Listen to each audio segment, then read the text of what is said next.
Greetings, Sky Watchers, and welcome to the sky above us. I'm James Albury, and I'm your tour guide to the night sky. Eclipse watchers rejoice because in North America, we have a partial lunar eclipse this month. And it's not just any ordinary partial, it's a deep partial. So deep, in fact, that you might consider it to be a total lunar eclipse. In this episode, I'll show you why we consider it a partial instead of a total, and I'll give you the best times to go outside and watch. Let me show you.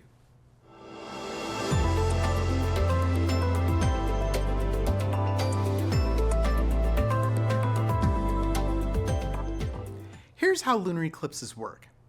Both Earth and the Moon cast two shadows, an inner darker shadow called the umbra, and a lighter outer shadow called the penumbra.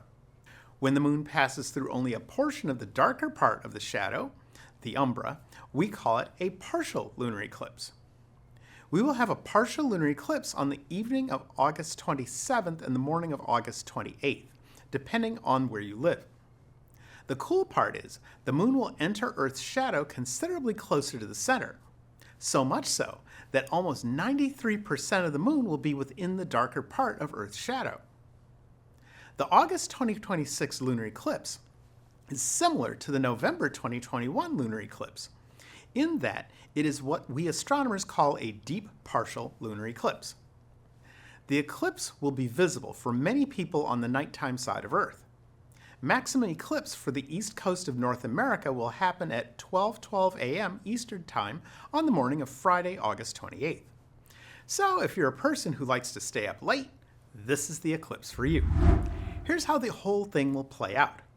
Now, all the times I mentioned for the August 2026 partial lunar eclipse are in Eastern Time, so depending on your time zone, make sure you adjust your viewing times accordingly. We'll place a convenient eclipse timetable on screen for your convenience. Ready? Let's go. Okay, we have our skies set up for the evening of Thursday, August 27th at 10:34 p.m. Eastern Time. At 9:24 p.m. Eastern Time, the Moon begins its entrance into Earth's penumbra.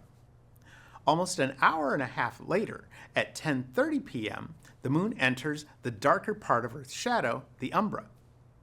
Here's where things start to get noticeable. You'll see a dark smudge appear on the eastern limb of the Moon, and over the next 90 minutes, that smudge will get larger, covering a bigger section of the Moon's surface. By 12:12 a.m. Eastern Time, Friday morning, August 28th, the Moon is as deep into Earth's shadow as it will get for this eclipse. And since this partial is so deep, you should begin to see some of the reddish color we often see during a total lunar eclipse. That red color is caused by sunlight being bent by Earth's atmosphere. You can see this red color whenever you watch a sunrise or sunset. All right, my friends, get outside on the night of Thursday, August 27th, or very early the morning of Friday, August 28th, depending on where you live, and check out this deep partial eclipse of the Moon. Before you go, visit our website, theskyaboveus.org. From there, you can watch previous episodes, listen to the Sky Above Us podcast, get the Sky Above Us merchandise, and you can even ask me an astronomical question that I'll answer in a future episode. So, if you're being followed by a moon shadow, just pop in a CD of some Cat Stevens. But always remember to keep looking up.